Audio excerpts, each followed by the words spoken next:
Would you just listen to what I'm trying to say? You know that back in the beginning when you first came into my life, I was just terrified of you. And I condemned you, and I misjudged you. Long before I ever had the chance to get to know you, the wonderful man that you are. And now that I found that out, I don't want to risk losing you. Why? I must be in love with you. Otherwise, I'd never let you talk me into something that I know isn't right.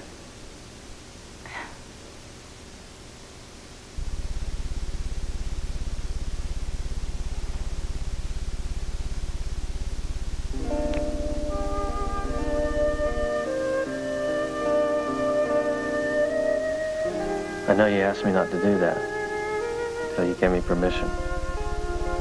I'm sorry I didn't tell. Don't apologize.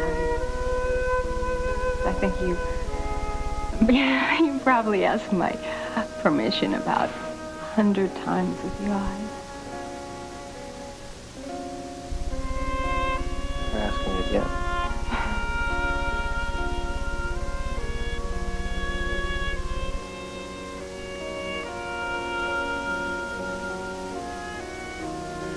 I think we better go to the Davidsons.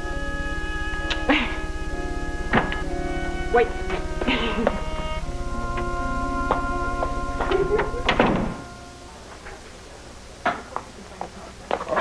Reverend Guthrie.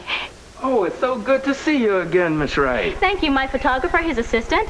This is Reverend Wood. Actually, he'll be preaching the sermon this evening. Good. We'll have to include him in our photos, too. Will you excuse me, please? Sure.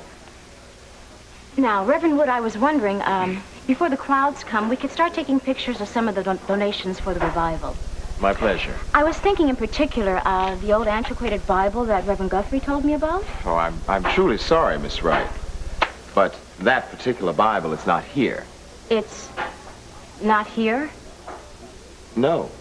Why, we realized how valuable it was, so we had it moved to a safer place and locked up until tonight.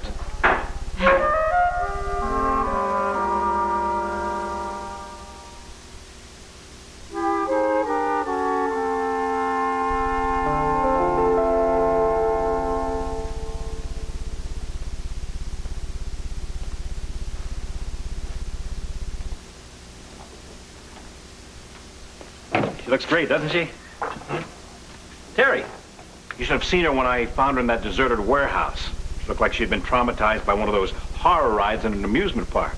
But there wasn't anything amusing about it. Laurie and I appreciate everything you've done for her, Dave. Well, after what she's done for me, it was nothing. Some more coffee? No, thank you. Well, at least I know she's glad you're here. Maybe. I just wish Laurie would have listened to her. Dave, don't you know I would have come right back here if Terry had been in any kind of trouble or had really been hurt or anything? Of course I know that. Well, I tried to convince Laurie of that, but she... Well, at least I got to see the Rockies from the air. As it turned out, we got to Vail, we walked across the airport, got right into another plane, turned around and came home. I know that Terry wanted you to stay and enjoy yourselves, but truthfully, I'm glad you came back. I'm sure you are. I guess you think I was pretty inconsiderate to leave you on such short notice. Well, it did put me in quite a bind. I'm sorry. It's water under the bridge, partner. Let's just pick up where we left off. I won't be able to do that, Dave. I've made a decision to accept another offer as a consultant with Southern Chemical in Dallas. When did all this come about? On the plane on the way out there. I had the offer before I left, and as we were flying out, we decided to take it. We? All the way out on the plane. Okay, all the way out on the plane, he just kept pestering me about accepting this job. And I didn't even want to go in the first place because I was so concerned about you. And then when I did get on the plane, it was like he was trying to bribe me with this trip so that I would say yes. That doesn't sound like Ben. Well, it was.